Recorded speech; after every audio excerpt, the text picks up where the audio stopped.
How to enable profile picture card on Facebook. Hello everyone, this is Max. Welcome back to another tutorial video. So let's start without wasting any time. Also make sure to watch this video till the end. First of all, open a Play Store. Tap on the search icon at the bottom right corner. Now simply tap on the search bar and type Facebook. Now click on search at the bottom right corner and tap on Facebook. Now make sure to update to the latest version. Now if any update is available, simply tap on the update button.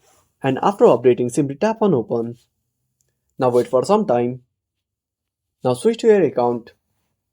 Now tap on the three lines at the top right corner. Now scroll down and tap on settings and privacy. Now go to settings. Now scroll down and under audience and visibility simply tap on profile locking. Now click on lock your profile. Now wait for some time and that's it. Thanks for watching. Make sure to subscribe our channel and hit the bell icon. See you in the next video.